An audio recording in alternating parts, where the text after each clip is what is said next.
Bienvenidos. Hoy nos vamos a poner en modo detectives de ideas. Tenemos un caso sobre la mesa. La misteriosa desaparición de una figura clave en el mundo del conocimiento. El desaparecido es el sujeto. Y nuestro principal sospechoso, o al menos eso parece, es el discurso de la ciencia. La pista que vamos a seguir es un texto fascinante de Hernando Bernal que se titula El discurso de la ciencia y la forclusión del sujeto. Nuestra misión aquí va a ser seguir esas pruebas que nos da el autor para entender qué le pasó al sujeto y por qué fue exiliado. Me encanta el planteamiento, porque es exactamente la sensación que transmite el texto. Esto no es un juicio, ¿sabes?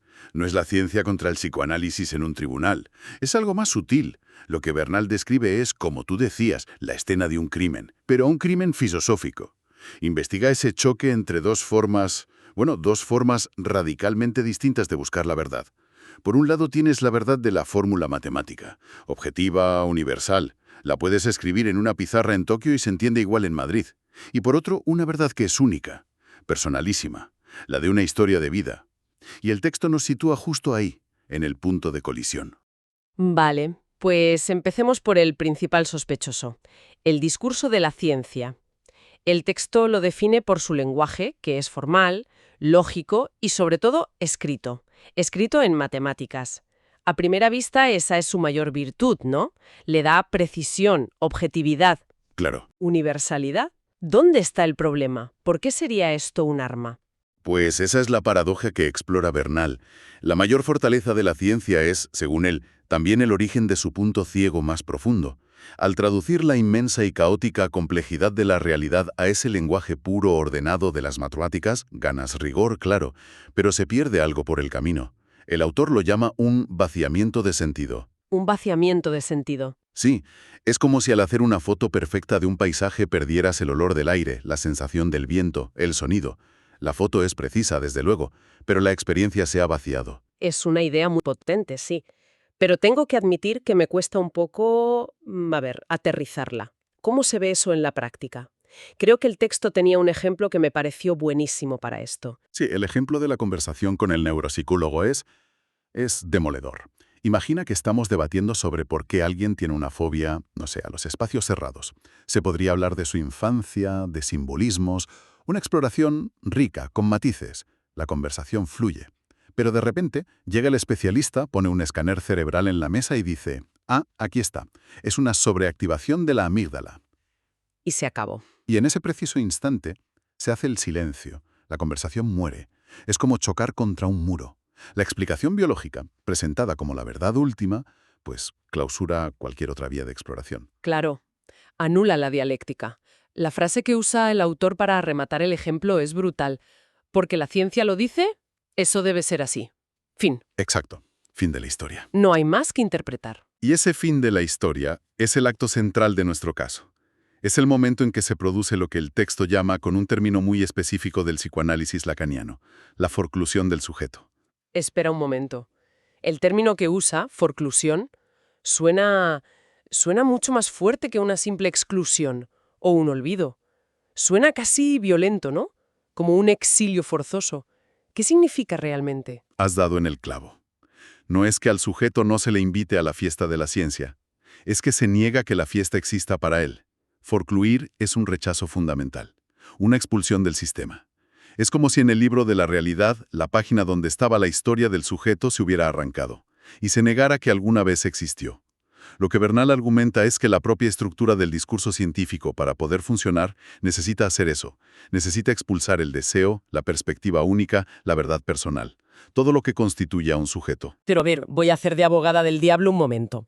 ¿No es precisamente esa objetividad, esa forclusión, lo que hace que la ciencia sea tan increíblemente poderosa y útil? Si cada científico metiera su verdad personal en la fórmula del ibuprofeno, ¿tendríamos un caos? ¿No es esa exclusión una virtud necesaria? Es una objeción fantástica, y en el terreno de la ciencia es absolutamente cierta. Es una virtud necesaria para su método. El problema que señala Bernal no es que la ciencia lo haga para fabricar ibuprofeno. El problema surge cuando ese método, que está diseñado para estudiar objetos, para procesos biológicos, se exporta y se intenta aplicar para explicar la totalidad de la experiencia humana. Ah, vale. Es ahí cuando la virtud se convierte en un defecto, porque borra del mapa todo lo que no cabe en la fórmula. Entendido. No se critica el método en sí, sino su imperialismo, por así decirlo. La pretensión de que es el único mapa válido para todo el territorio. Precisamente, la ciencia busca una verdad que sea la misma para todos, en cualquier lugar y momento, una verdad sin sujeto. Y desde esa lógica, la subjetividad es ruido. Es una variable molesta que hay que filtrar para obtener la señal pura, la fórmula limpia. Por eso, el mundo interior de una persona, sus angustias, sus contradicciones, sus grandes preguntas, todo eso queda fuera de la ecuación. No es que la ciencia no lo pueda resolver, es que ni siquiera lo puede formular como pregunta. Vale, entonces, si el discurso científico es el sospechoso de la desaparición del sujeto, el texto nos presenta un testigo clave que lo vio todo, el psicoanálisis. ¿Qué es lo que ve o escucha el psicoanálisis que la ciencia por su propia naturaleza tiene que ignorar? Pues lo que hace el psicoanálisis, según Bernal, es de una sencillez casi revolucionaria. El texto lo dice de una forma brillante y directa. El psicoanálisis no le da la palabra a los genes o al cerebro. ¿Por qué? Por una razón elemental, porque estos no hablan. Claro. Los genes no cuentan su historia, el cerebro no verbaliza su sufrimiento, la amígdala no te va a explicar por qué te enamoraste. Quien habla, quien sufre, quien desea, es la persona, el sujeto. El psicoanálisis simplemente abre un espacio para que esa voz exiliada sea escuchada. Acoge precisamente lo que la ciencia forcluye. Y le permite formular esas preguntas que son, según el texto, las que nos definen como humanos. Preguntas que desde luego no se responden con un escáner cerebral. Justo. El texto destaca esas preguntas existenciales que el psicoanálisis pone en el centro. ¿Qué o quién soy yo? ¿Qué deseo? ¿Soy hombre o soy mujer? La biología te puede describir un cuerpo, unos cromosomas, pero no puede explicar el misterio de la identidad o la complejidad del deseo. Esas son narrativas que construye el sujeto. Son su verdad. Y esto choca frontalmente con esa idea que mencionabas, la del cerebro-máquina, que parece que está por todas partes hoy en día, ¿no? Desde las apps de biohacking hasta esa psicología pop que lo reduce todo a serotonina o dopamina. Totalmente. Y Bernal es muy crítico con esta deriva a la que llama los teóricos del cerebro-máquina. Ojo, su crítica no es contra la neurociencia, que es una disciplina valiosísima. Es contra la conversión de sus hallazgos en una especie de nueva teología, una religión secular donde ya no hay misterio, solo complejidad computable, donde el ser humano no es un sujeto con una historia, sino un algoritmo biológico muy avanzado, una máquina que se puede hackear, optimizar, predecir. En ese modelo se pierde toda la dimensión trágica, poética, contradictoria, que nos hace humanos. Entonces, ¿cuál es la prueba irrefutable de que ese modelo del cerebro-máquina se queda corto? ¿Qué es eso que se queda fuera? Esa evidencia que Bernal pone sobre la mesa y que no encaja en el informe del forense biológico. Pues Bernal presenta una lista de pruebas que constituyen la subjetividad y que desbordan por completo lo biológico. Y la lista es muy reveladora. Habla de la muerte, pero no como el cese de funciones vitales, sino como la conciencia de nuestra propia muerte, la angustia. Habla de las pasiones, del amor, del odio, que no se pueden reducir a química. Habla de la sexualidad, que en el ser humano es un laberinto que va infinitamente más allá del instinto reproductivo. Habla de la locura, del inconsciente y, sobre todo, de la relación con el otro. Esas son las cosas que nos mantienen despiertos por la noche.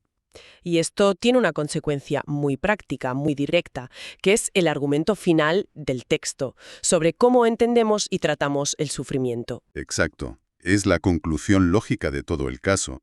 Si la subjetividad se construye con todos esos elementos que exceden lo biológico, entonces el sufrimiento que nace de ahí no puede abordarse únicamente desde la biología.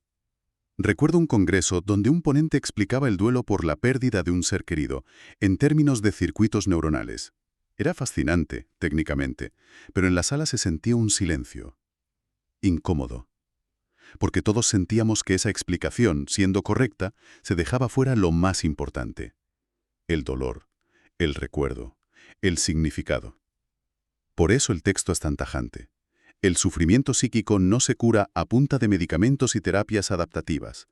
No porque no sean útiles, sino porque no pueden llegar a la raíz narrativa del dolor. Vale, creo que hemos resuelto el caso. El sujeto no fue asesinado, fue forcluido, exiliado, por un discurso, el científico, que para construir su verdad universal y objetiva necesitaba un mundo sin individuos únicos, sin historias personales. Exactamente. Y la idea clave que nos deja el texto no es declarar culpable a la ciencia, sino señalar que hay dos tribunales, dos tipos de verdad, y que intentar juzgar el amor o el miedo solo con las leyes de la física es como intentar describir las meninas de Velázquez analizando solo la química de sus pigmentos. El análisis sería preciso, sería cierto, pero nos perderíamos la obra de arte por completo. Y esto nos deja con una pregunta final que podemos llevarnos a nuestro día a día. El autor critica esa idea del cerebro-máquina. Cuando intentamos dar sentido a nuestras propias vidas, a nuestras alegrías o a nuestras crisis, actuamos como mecánicos o como narradores.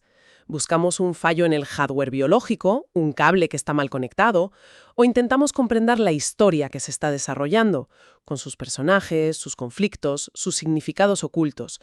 Y lo más importante, qué se gana y qué se pierde cuando elegimos ser solo una de esas dos cosas.